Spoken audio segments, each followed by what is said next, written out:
Alexa, play the Fighting Irish Faithful podcast. Playing Fighting Irish Faithful.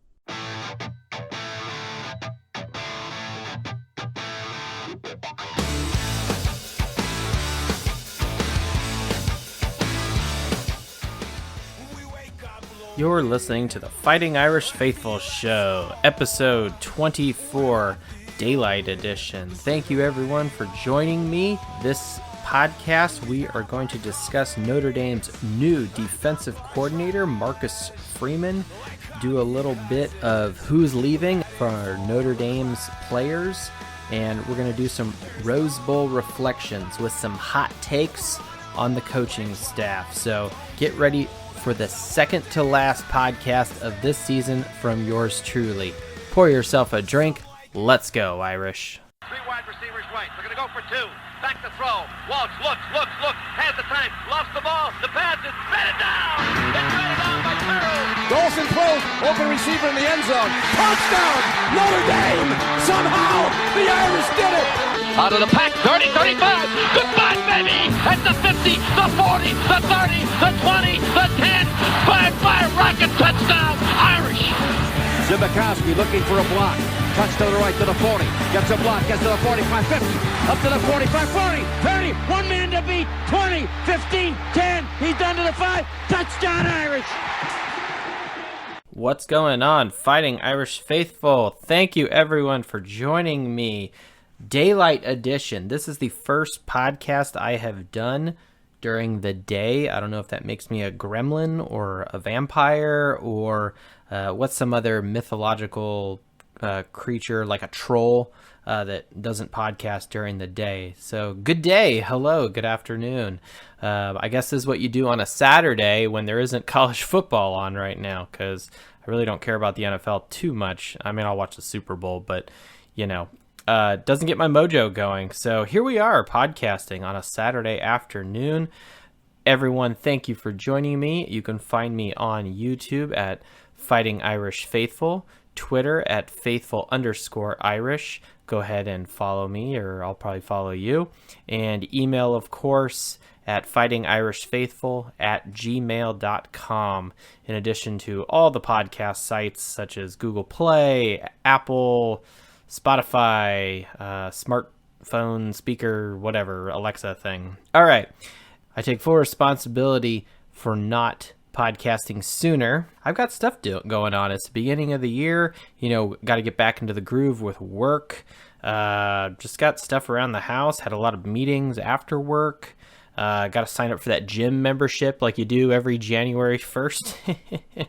All of that kind of good stuff. So in addition to going to the gym, this may be one of the last few scotches I drink because, hey, we're gonna clean up the diet and all that. So we're going to go good here. We went back to the Bunnahabhain 12-year-old single malt Islay Scotch whiskey. It's great. And wonderful. Instead of diving straight back into the Rose Bowl, I don't want to have that much pain right off the bat with this podcast. There has been some news this past week. If you've been living under a rock, or you know, you're just recovering from COVID or something, Notre Dame has replaced their defensive coordinator, Clark Lee, after taking the Vandy job. They have replaced him with Marcus Freeman, the defensive coordinator from Cincinnati. Now, I haven't quantified how great of a hire this is, but this is a damn good hire. Just going through the numbers here, Marcus Freeman and Cincinnati, and these orders in from least important to most important, in my opinion. Passing yards was 39th versus Notre Dame's 61st. Turnover margin, 25th in the country versus Notre Dame's 19th. Tackles for loss, 24th in the country versus Notre Dame's 18th. Sacks per game, 16th at 3 sacks per game versus Notre Dame's 40th. Total defense, 13th in the country, Notre Dame 25th.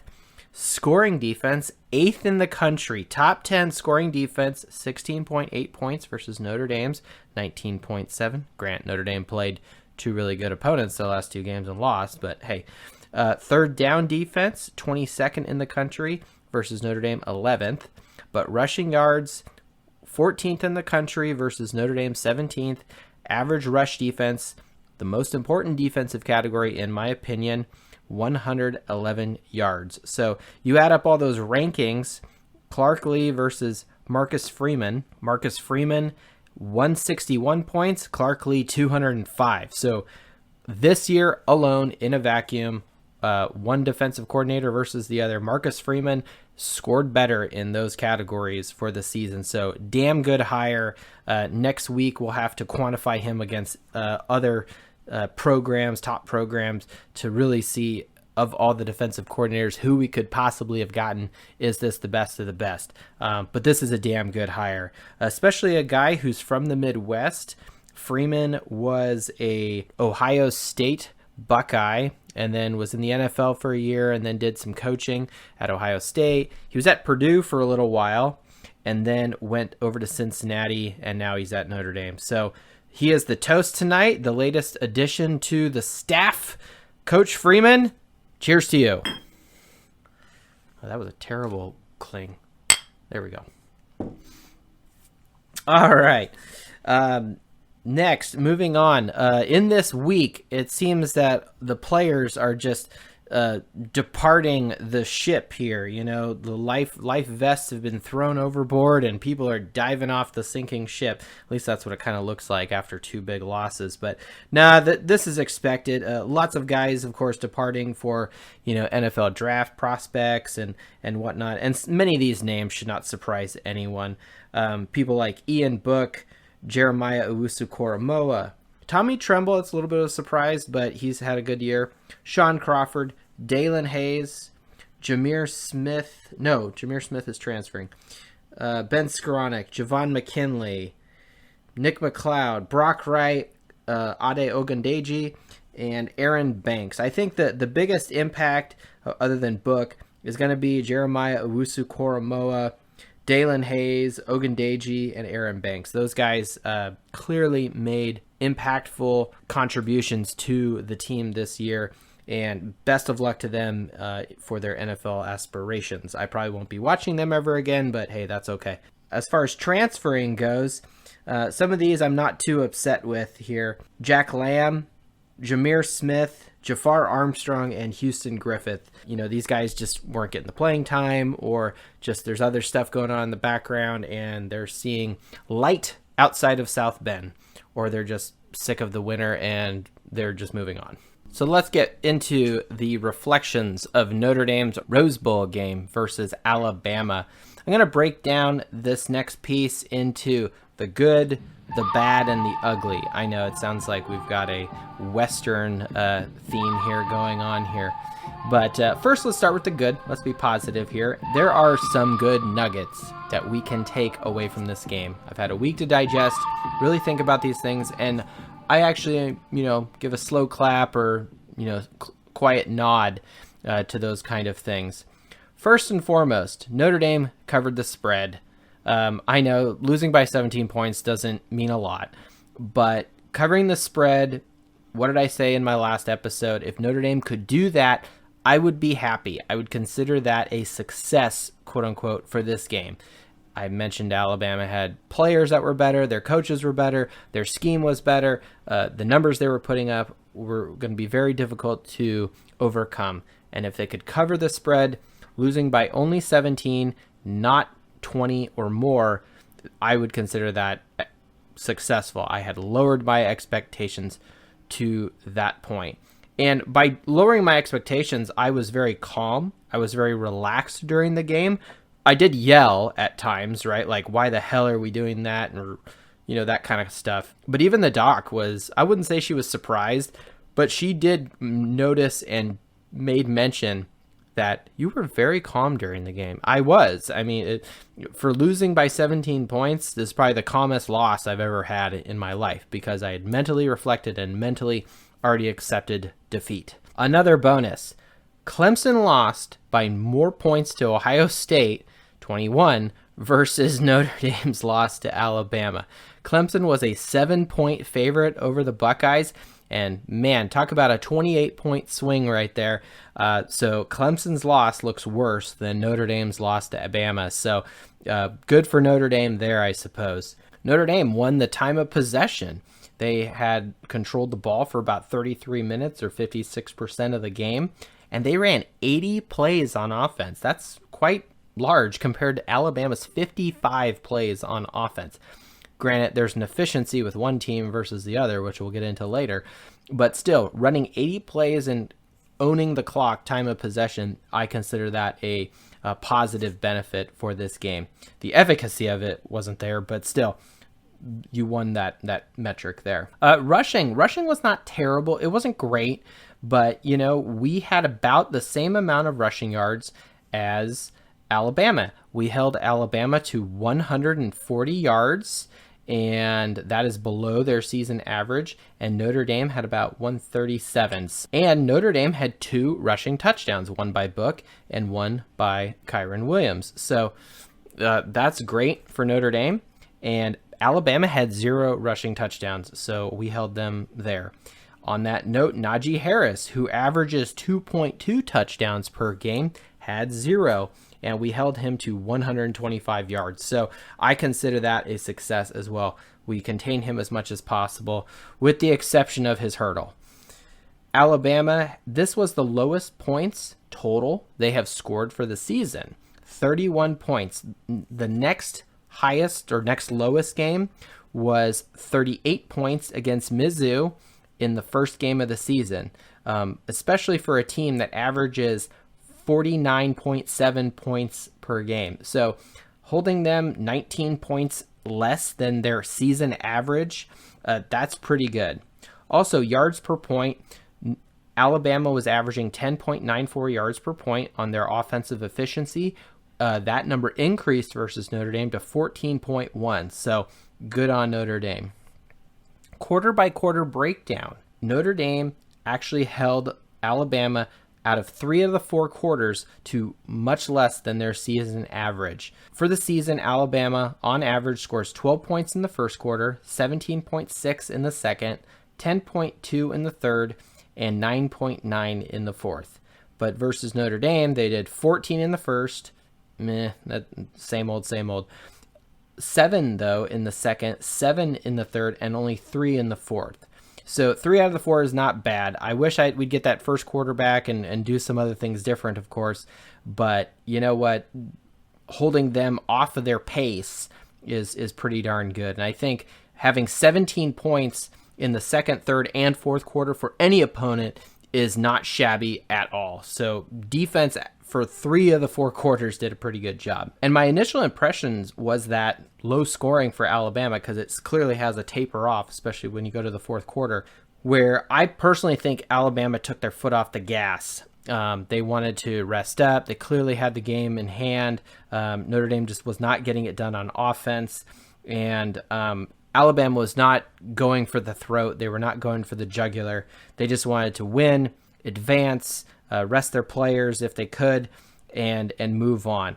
This is clearly different, I think, a mentality in the playoffs versus the regular season. Where in the regular season, and this probably feeds over from the old BCS days, where you had to have style points. You had to run up the score. You had to have this impression that you were the greatest team, and Alabama is the greatest team right now this year in college football, but you had to run up the score in order to ensure you were in the high ranking for the playoffs.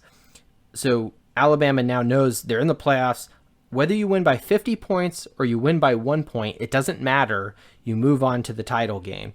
And so personally, I thought that was what was going on here. Now, I have a coworker who is actually a graduate of the University of Alabama, and I mentioned this theory to him, and he actually doesn't think so. He actually thinks that Alabama was still pursuing, and so either that shows one of us is either wrong, or it proves that Notre Dame actually showed up and played a halfway decent for some of the game. So take that for what it is, but I thought that was worth mentioning. This Rose Bowl loss is not nearly as bad as some of the other New Year's Six losses. I know it's like we're living in mediocrity, and we're comparing the time we got shot in the leg to the time we got shot in the arm here. But and I don't mean shot in the arm like, you know, you take stimulants and you're just like all jacked up and ready to go. I mean like like you're bleeding and you require medical attention. In 2012, Notre Dame lost by 28 points. In 2015 to Ohio State, Notre Dame lost by 16, minus 27 to Clemson, minus 24 in the ACC title game. We only lost by 17 in this game, so we're second best as far as loss goes. I know that's kind of shitty to say, but compared to the average, we ran more plays. Our run percentage was slightly above average. It's not the greatest it's ever been, but it's above average. Definitely, this is the best rushing yards we've ever had in any of these New Year's Six losses. And yeah, I'm counting the ACC title game as a, quote, New Year's Six. It's not a New Year's Six, but it has that same level of importance in my mind. We had 375 total yards versus the average of 318. Our completion percentage was halfway decent, 66%. On average, we're 61. Only one turnover. Usually it's one or two. Third down was the best it's ever been in any of these games. We were 50% on third down conversion.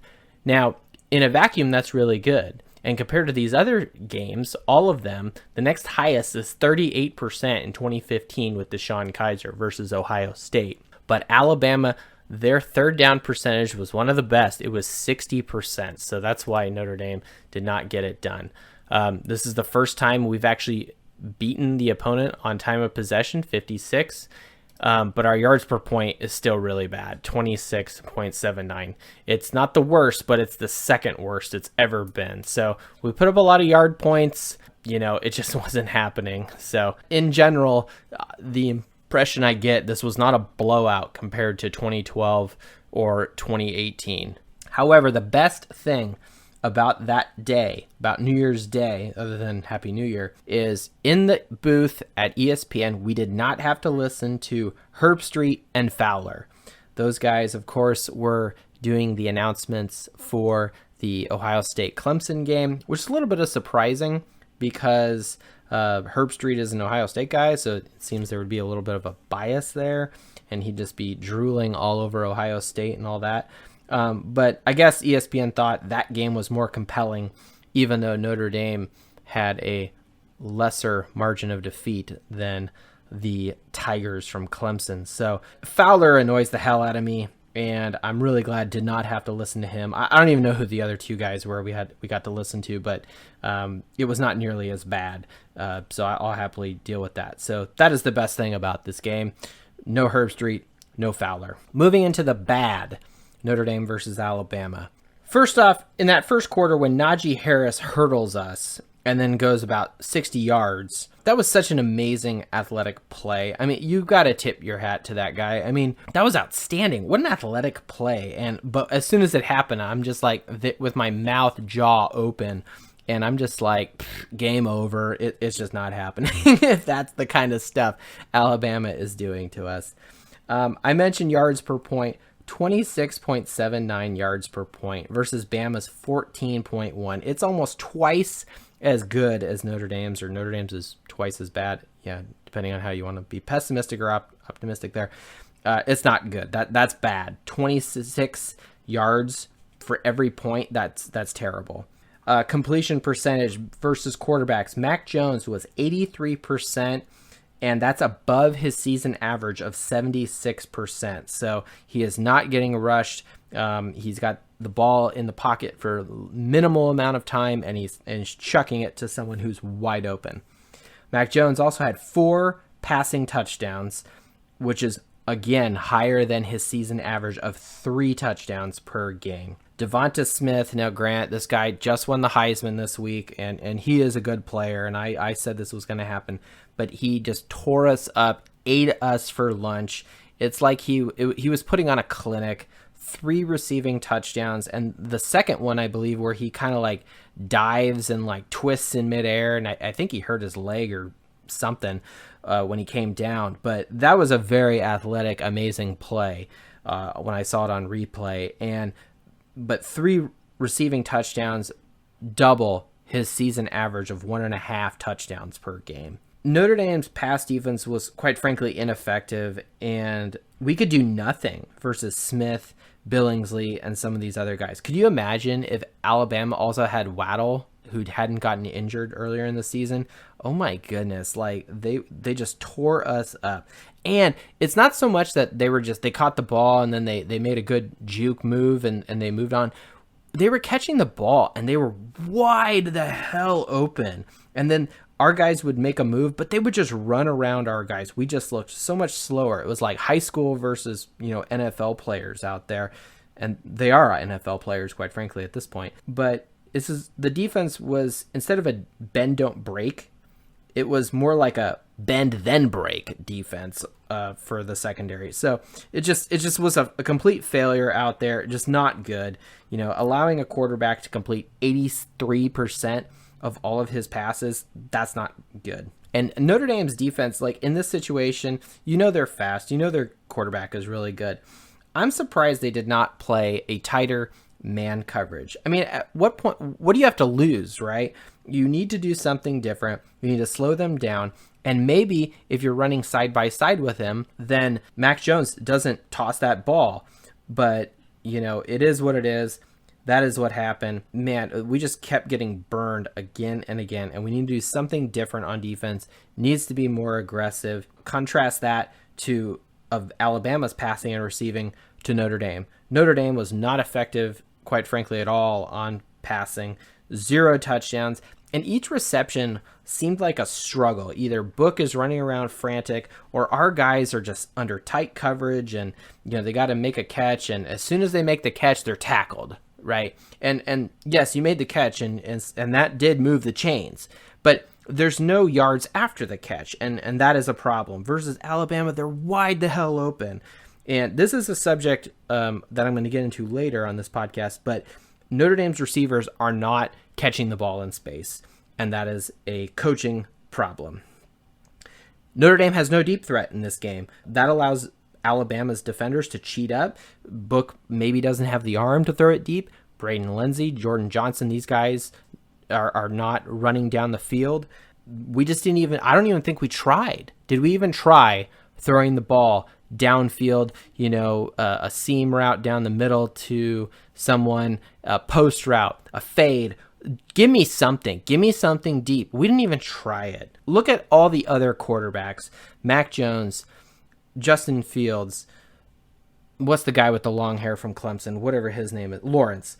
They all can throw the ball deep, and they tried it. At least their offensive coordinator tried it, and especially Ohio State. Ohio State scored, I think, like 2-3 times versus the Tigers, and again, that's what happens. High risk, high reward, but at least it keeps the defense honest, and Notre Dame didn't even try it, which allowed Alabama's pass defense to be way more effective than our pass offense. Now let's get into the ugly of this game. Notre Dame's offensive game plan, I did not appreciate.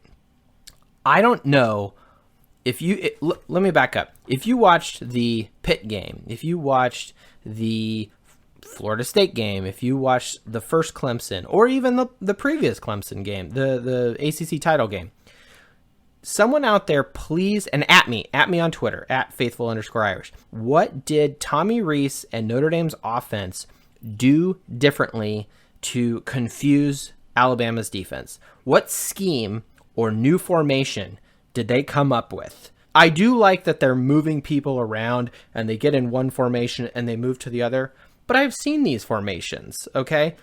There's nothing new. There's nothing unique.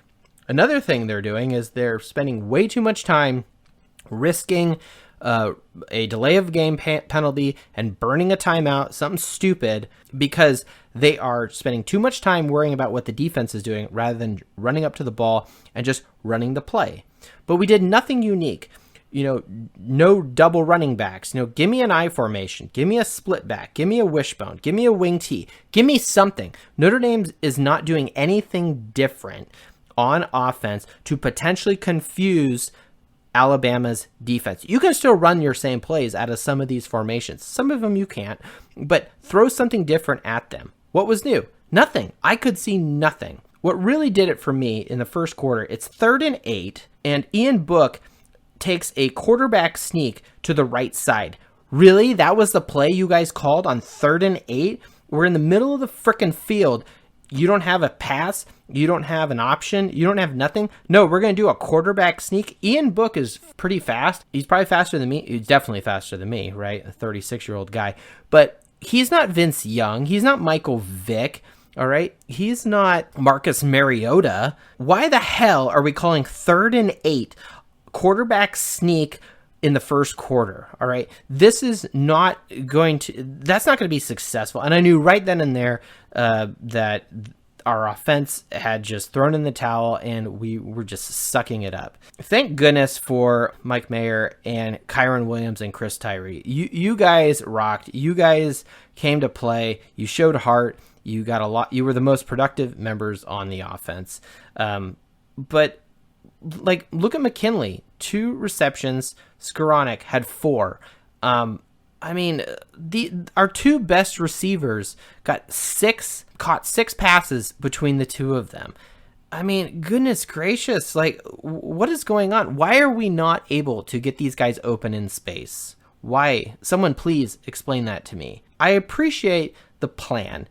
After the 3rd and 8 quarterback sneak, that was not a sneak. It was not very sneaky at all. I appreciated that Notre Dame was trying to slow it down. They wanted to limit Alabama's offensive possession numbers. They wanted to control the clock. And I'm okay with that, right? Hashtag RTDB, run the ball. But the thing is, we didn't run the ball. We only ran the ball 47% of the time, and that never goes well for Brian Kelly. We don't have Deshaun Kaiser out there, right? We don't have Everett Golson to do a Superman dive, right? It was not aggressive, nor was it effective. Now, compare this to Ohio State. Now, I'm not here to love on Ohio State, right? I want them to lose to Bama. But you can tell that Ohio State, when they went to play Clemson, they had changed things up. Now, I have watched very, very little Ohio State football this year, but they called a play. They went to the line of scrimmage. They got down quickly, Fields made sure everyone was set, and then they ran a play. All right. And they actually scored once on this. Okay. Because Clemson was confused. They're running around. They don't know where the hell to line up. They weren't set. And Ohio State caught them, with their fly down. All right. Ohio State came ready. They were focused and they said, I don't give a shit what your defensive formation is. We're running the damn play no matter what. This reminds me of the best high school football team ever. If you ever get the chance, now that football is over, go to YouTube and type in De La Salle, S-A-L-L-E, De La Salle in like 1998 through like 2003. Late 90s, early 2000s. The reason why I mentioned this team, they ran a very simple, basic offense, but they were extremely effective. It is the most, I think they had like an 8-year undefeated win streak for their high school. It was amazing. But the point I'm making is De La Salle would call a play, they would get set, and the offensive line would get set in this like ready formation. And they ran the play. And there was precision and there was discipline with those players from their coach, Bob Ladisauer. Look it up. It's very impressive. Look at De La Salle versus Long Beach Poly. It's a very, very impressive game. Watch it. It's very entertaining. I'm definitely going to do that in the off season. But meanwhile, instead of Notre Dame just calling the play and going, they're making timeouts on a 1st and 10. Like, really?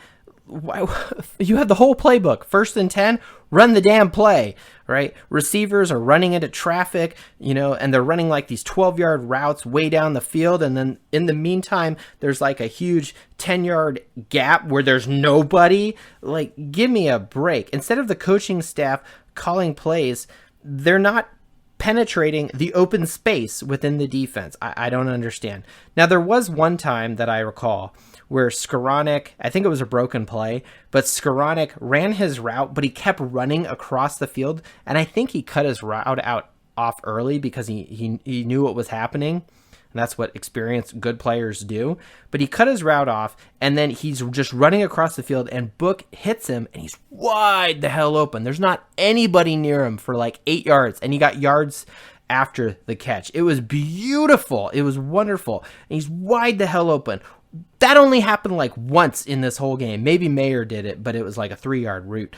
But my point is, that is how Alabama was scoring all their offensive catches. There was a few that they were very athletic that were caught in traffic, but that's the kind of stuff I'm talking about. It's very ugly what our passing offense looked like in this game. Now I want to make a comment about talent. Clearly, Alabama has better players in the sense that their recruiting rankings over the last 4 years averages 2.25. And Notre Dame in that same amount of time over the last 4 years is 13.25. And other articles and podcasts keep saying that there's this huge talent disparity between Alabama and Notre Dame and all this other stuff. And that is true. But quite frankly, I think that is a bullshit excuse. I think that it does a disservice to the players. It does a disservice to the team, and it takes less pressure off the coaches to do their frickin' job. Recruiting is a very complicated, sometimes messy process. Notre Dame is going to recruit players that meet many criterias. Many of them are kind of character, non-douchebag requirements.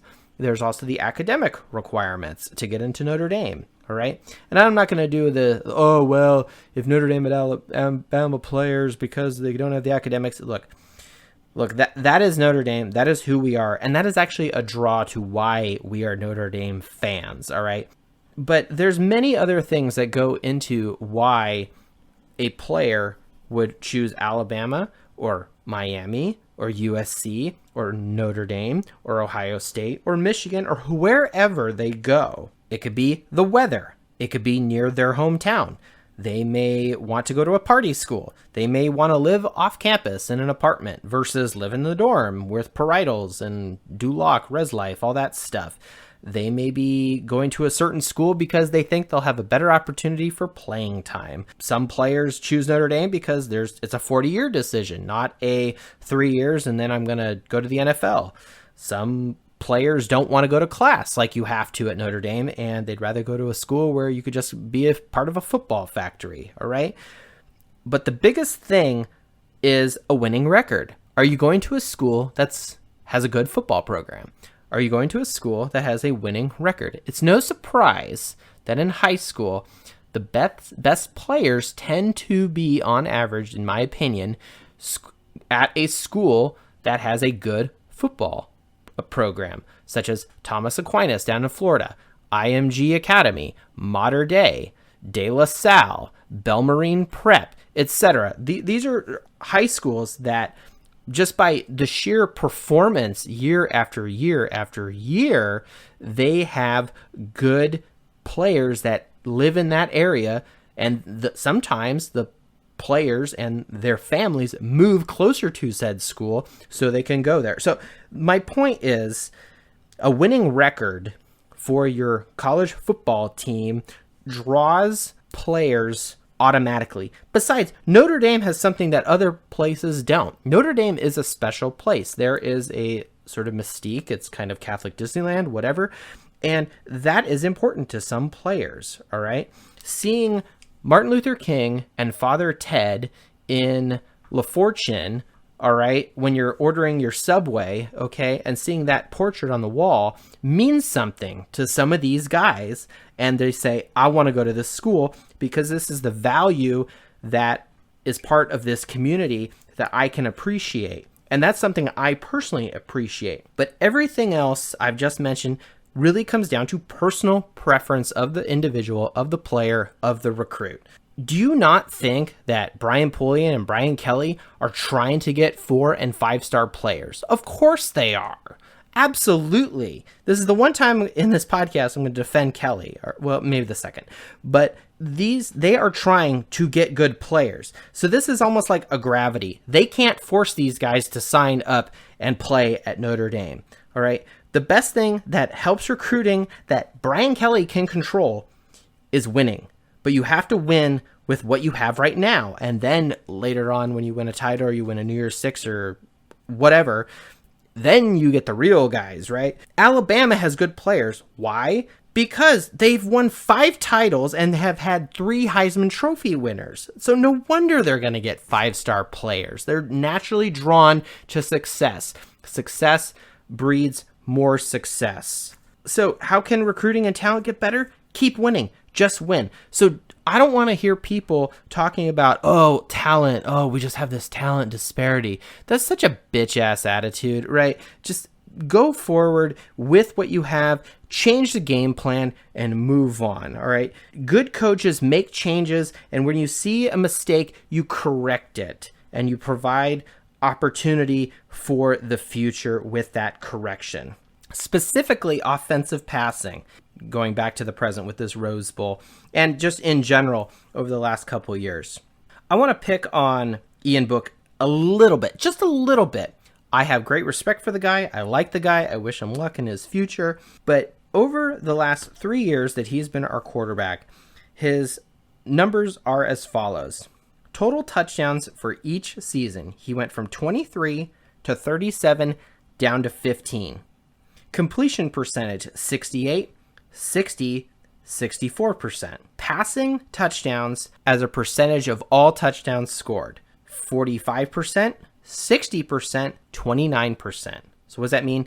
Notre Dame this year had 29% of all their touchdowns came from the pass. So those 15 passing touchdowns, 29% of all their touchdowns. Touchdowns per game. Book, his first season, 1.58, then 2.61, then 1.25. Lowest it's ever been.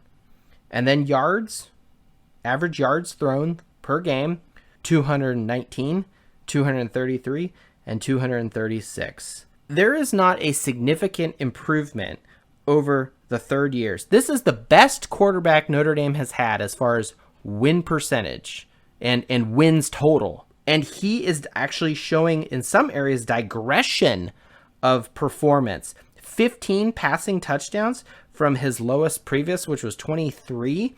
Touchdown percentage of all touchdowns scored, 29%, 1.25 touchdowns per game. That ain't good. So I don't think it's necessarily Book's fault why that's happening.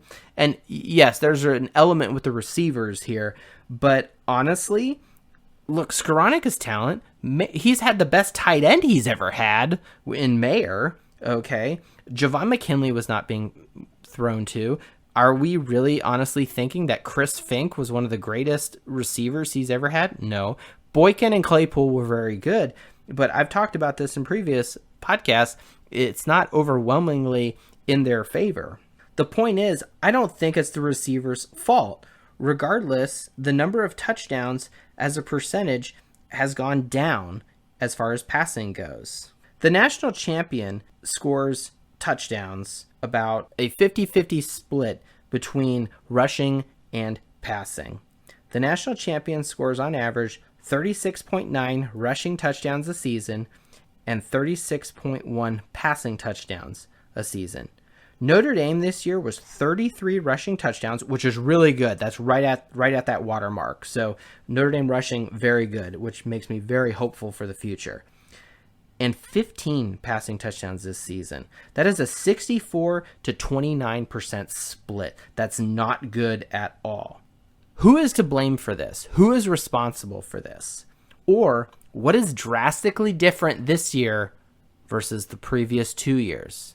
I'll tell you what it is. It's the offensive coordinator. The previous 2 years, we had Chip Long. Chip Long knew that we needed an equal distribution of touchdowns scored between passing and rushing. My hot take is this. We need to fire Tommy Rees. Tommy Rees, though some of his formations and schemes are good, and his rushing is actually higher than it's ever been, but the passing touchdowns is a huge, huge problem. And I think it's the play calling. I think it's the relationship of quarterback to receiver. And quite frankly, Rees is not developing Book to be this great quarterback. He couldn't do it with Wimbush. He certainly didn't do it with Book this season. So if Brian Kelly wants to take ownership of the problem and why he's not scoring more points on offense, the clear indicator for me, the warning light on the dashboard here, is you're not scoring enough passing touchdowns. So fire Reese and move on to someone else. Which brings me to Brian Kelly as far as ugly with this game. Now, I'm not going to get on this podcast here and say we need to fire Brian Kelly. I don't see that happening. Over the last 4 years, he has a record of 43-8, an 84% win percentage, which is very, very good. He's gone undefeated in the regular season twice in that time span, and he's done it once before in 2012. But again, he has not won a New Year's Six. But I'm going to be happy that he has an 84% win percentage. And I'm going to be happy we've gone undefeated twice in the last 4 years. But I still also believe that Brian Kelly has been hired by Notre Dame at the worst possible time to hire any coach, because Dabo Swinney and Nick Saban are, quite frankly, amazing. Now, Grant, Dabo kind of screwed the pooch versus Ohio State, so good on Ryan Day there. But if you don't have a Heisman Trophy quarterback or running back or receiver, or you don't have Urban Meyer as your head coach, you're not going to win a title. All right. That is what has happened ever since 2009.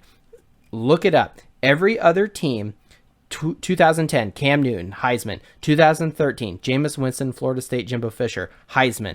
All right. 2014, it was Ohio State because of Urban Meyer, and he had 2 freaking titles before that at Florida. All right. Every other school that has won since then was either Clemson or Alabama or LSU with Joe Burrow, another Heisman Trophy winner. So Kelly is not going anywhere. Everyone embrace that. The days are here to stay. All right. Kelly is here for the next 4 years or whatever his contract. Whether he gets renewed again, I really don't know. But I don't think he's going to be around for 10 more years. I don't see that happening. But Brian Kelly's press conference at the end of the game was so flippin' ridiculous. I get it and can appreciate his kind of annoyed coachness at the end of the press conference. The first 2 questions were basically the same, and they're asking about how he's lost a New Year's Six again, and it hasn't been close again. And so I get that he's kind of annoyed with that. Honestly, that burden is on Kelly. This is something you have to burden, sir. You are the head coach at Notre Dame, and no coach has won New Year's Six since 1994. And every time, every other coach before you, including yourself, who has gone to one of these games, a Fiesta Bowl, whatever, whether it was Bob Davie or Charlie Weiss, doesn't matter. All of them have gotten their butts kicked in these New Year's Six games. They're not these 1-point losses. This is the hot news in the media. This was kind of the story going into the game, and clearly was for the next couple of days after the game, that, once again, poor Notre Dame, they can't pull it together in a big game. So Brian Kelly has to own that, and Notre Dame has to own it. And quite frankly, the beat writers that follow Notre Dame and the fan base is really getting irritated and sick and tired of dealing with this crap. But Kelly's response really threw me off with question 3, where he talks about our local people would show appreciation. What the hell does that mean? Does he want bootlickers? Does he not want to be asked tough questions? Does he want everyone to ignore the blinding obvious fact that you don't win big games that actually matter, that have a legit trophy? But you want to just, oh no, see, we won 10 games this season. Look, man, people are sick of this shit, all right? We're sick of getting blown out in big games, all right? And quite frankly, Coach, you should too. I am so sick and tired of not winning a New Year's Six and having to come in on January 2nd or whatever first day of work is with my tail between my legs at work. And it's not about my ego.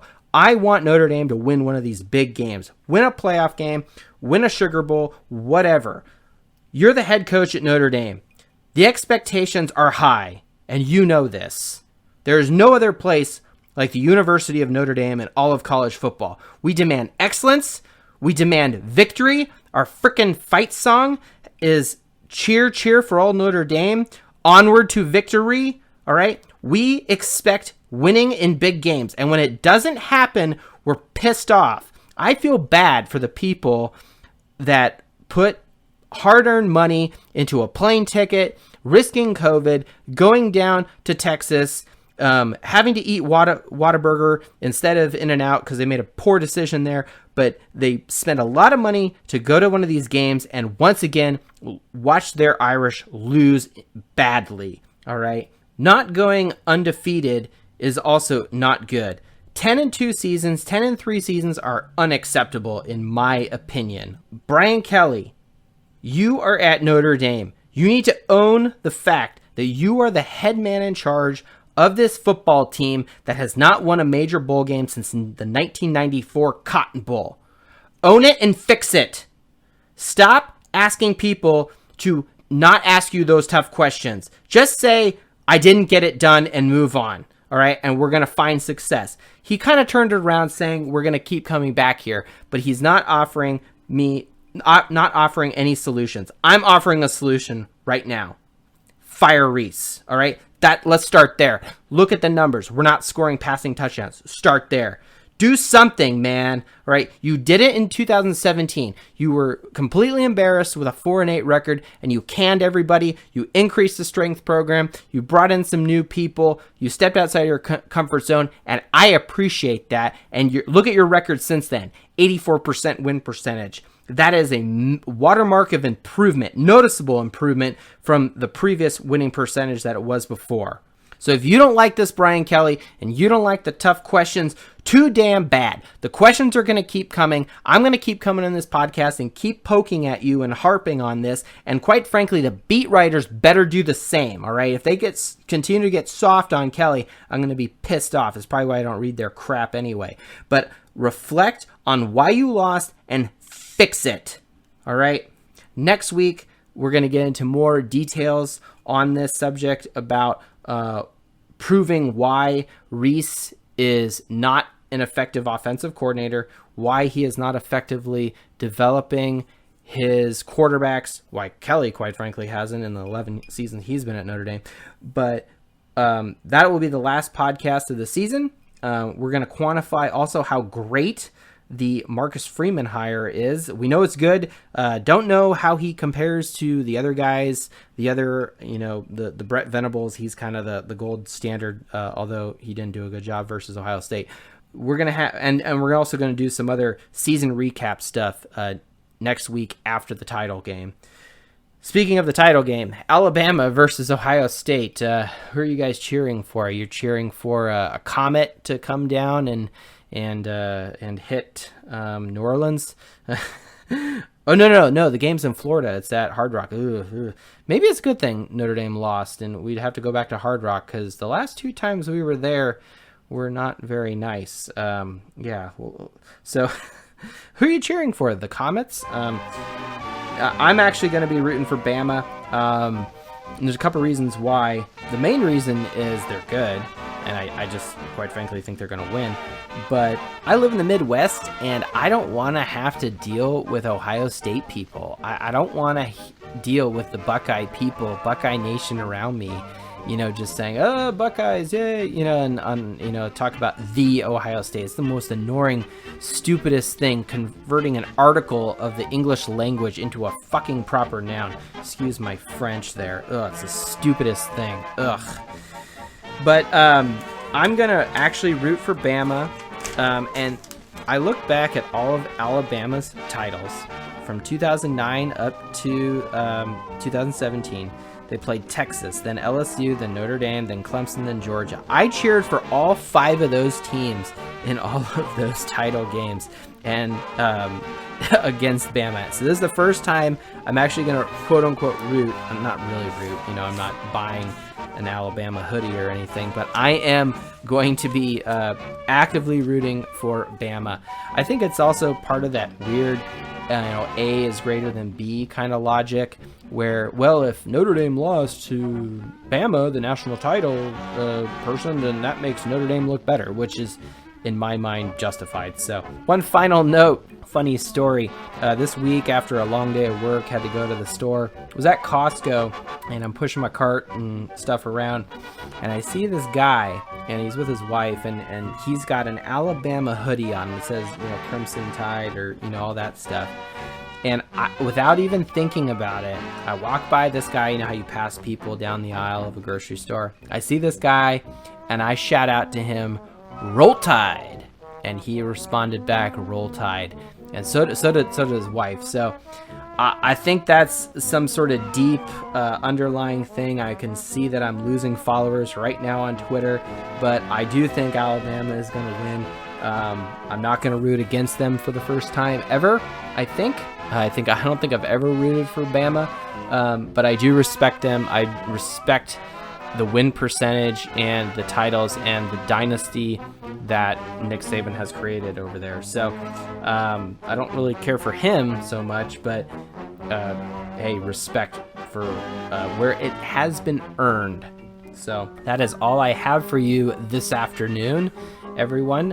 Enjoy the title game on Monday, or maybe you will just boycott it. But hey, anything is better than this political bullshit we're having to deal with right now. So anyway, take care, everyone. Go Irish. Beat no one.